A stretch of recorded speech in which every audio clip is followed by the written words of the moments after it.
Буйрутмаларды басып чыгарууда бардык ири техникалык жабдыктар жаңы болгону менен иштин көлөмү жетишерлик деңгээлде эмес. Азыркы тапта түнү менен гезит журналдарды басып чыгаруудан сырткары буйрутмалар аз.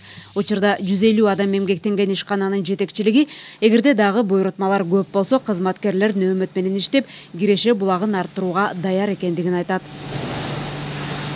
Кыргызстандын эң маанилүү документтерин керек болсо акча каражаттарын монетный двор тыйындарга чейин чыгара турган мүмкүнчүлүктөрү бар. Бул үчүн инвестиция керек. Биз көп партнерлор менен иштешкенбиз.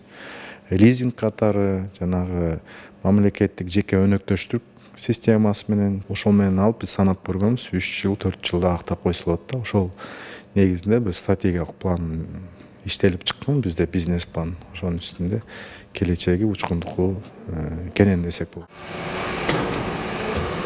2 гектардан ашык аянтта 40 000 чарчы метрден жерде элеген ири ишкананын бир бөлүгү ижарага берилген кеңсе катары да колдонулууда. Анда сырткары бир катар мамлекеттик мекемелерде жайгашкан.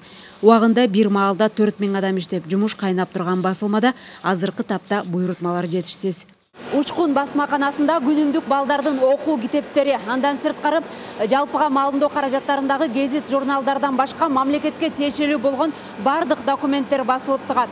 Жер тилкелерине тиешелүү болгон кагаздар, аскердик билет, төрөлгөндүгү, каза болгондугу жана үйлөнгөндүгү тууралуу документтерден баштап дал ушул басмаканадан басылып чыгат. Бирок ошентсе дагы бүгүнкү күндө имарат болгону 70% гана мүмкүнчүлүктү колдонууда. Аларды толук иштетип, дагы мамлекеттик буйрутмаларды көбүрөөк алуу үчүн бүгүнкү күндө инвесторлор менен келишим түзүп иш алып барууда. Министрлер кабинетинин төрагасынын орун басары Бакыт Төрөбаев ишкананын мүмкүнчүлүктөрүн карап чыгып, жакында мамлекет тармактын дареметин кеңейтүү үчүн $30 миллион инвестиция тартуу керектигин билдирди. Бир жылдык кирешеси 15 миллион сомдон ашпаган ишканада миллиондогон нускаларды басып чыгарып, түнү күнү иштөөгө жабдыктар жетиштүү. Бул фабрикага $30 миллион эгерде инвестиция жасасак, андын дагы мүмкүнчүлүктөрү кеңейет экен да. Кеңейет дагы. Эгерде былтыры булар 21-жылдын жыйынтыгы менен 15 миллионго пайда менен чыкса, анда эгерде биз инвестиция кылсак, андан дагы жумуш орундар түзүлөт, салыктар да көбөйөт, значит, соцфонддор көбөйөт да. Ошон үчүн биз азыр мамлекеттик ишканаларды мындай көзөмөлгө алып атабыз.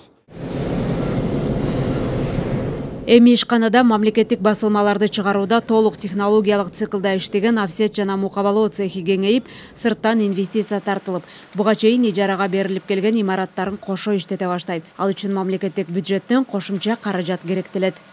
Элиза Нурматова, Руслан Сабатаров, Фалато 24.